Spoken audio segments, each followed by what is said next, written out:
3 लाखापर्यंतच्या उत्पन्नावर कर लागणार नाही। 3 ते 7 लाखांपर्यंत 5% टॅक्स तर 7 ते 10 लाखांपर्यंत 10% टॅक्स भरावा लागणार।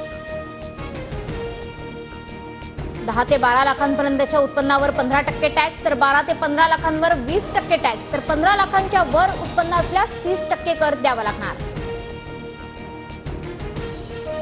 अर्थसंकल्प जाहीर होताच शेअर बाजारात निराशा। शेअर बाजार 500 अंकांनी कोसळला। कॅपिटल गेन टॅक्स वाढल्याचा शेअर बाजारावर परिणाम। अर्थसंकल्पात बिहार आंध्र प्रदेशवर सरकार मेहरबान। बिहार राज्याला 26,000 कोटींचं विशेष पॅकेज तर आंध्र प्रदेशला नव्या राजधानीच्या निर्मितीसाठी 15,000 कोटींचा निधी। अर्थसंकल्पानंतर महाविकास आघाडीच्या खासदारांचे संसदेच्या प्रवेशद्वारावर आंदोलन। आजचं बजेट म्हणजे पंतप्रधान सरकार बचाव योजना। ठाकरे गटाच्या प्रियंका चतुर्वेदींचा हल्लाबोल।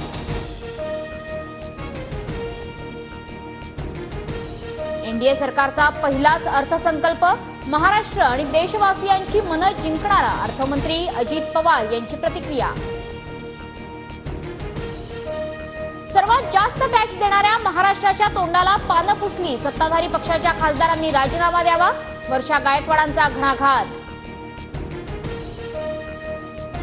मोबाईल फोन, चार्जर, इलेक्ट्रिक वाहनं, सोलार सेट, विजेच्या तारा स्वस्त होणार।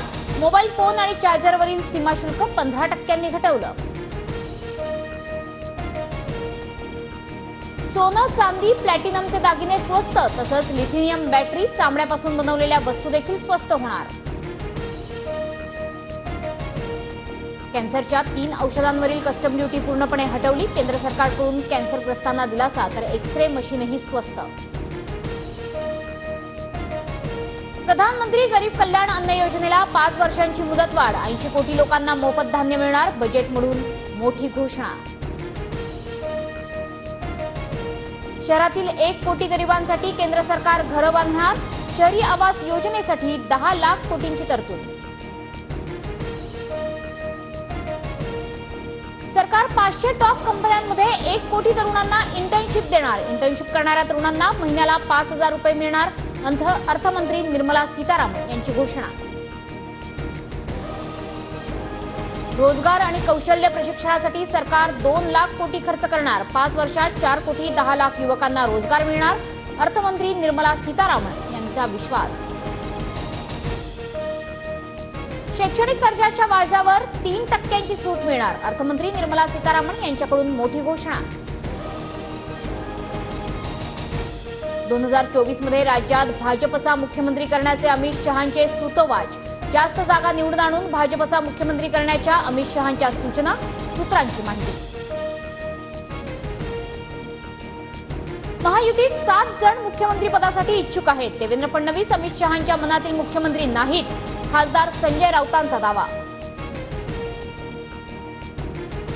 अबू आझमींचं मत तुम्हाला चालतं का? समाजवादी पक्षाची मतं कुणी विकत घेतली ते सांगा। राऊतांचा शिंदे गटाला सवाल तर अबू आझमींनी आम्हाला मतदान केलं नाही। नरेश मस्केंचं उत्तर। छगन भुजबळ आणि प्रवीण दरेकरांचे रक्त एकच। उपोषणानंतर सर्वांचा हिशोब करणार। मनोज जरांगेंचा हल्लाबोल। मराठा समाजाने 7-12 तुमच्या नावावर केलाय का असा सवाल दरेकरांनी केला। मराठा समाजाला फक्त एकनाथ शिंदेच आरक्षण देऊ शकतात। मात्र एकनाथ शिंदेंनी आरक्षण द्यायला उशीर करू नये। मनोज जरांगेंचं वक्तव्य। माजी गृहमंत्री अनिल देशमुख यांच्या काटोल मतदारसंघात त्यांचेच पुत्र सलील देशमुख इच्छुक। सलील देशमुखांनी शरद पवार, सुप्रिया सुळेंची भेट घेतली।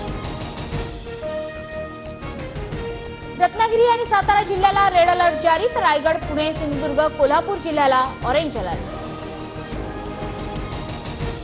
कोल्हापुरात पंचगंगेच्या पाणी पातळीत वाढ। कोल्हापुरातील आंबेवाडी, चिखली ग्रामस्थांच्या स्थलांतरणाला सुरुवात। घरातील सामानासह जनावरांना घेऊन नागरिक निघाले। पंचगंगा नदीचं पाणी पातळी 40 फूट 7 इंचावर। पंचगंगा नदीची वाटचाल धोका पातळीच्या दिशेने। 43 फूट ही पंचगंगा नदीची धोका पातळी।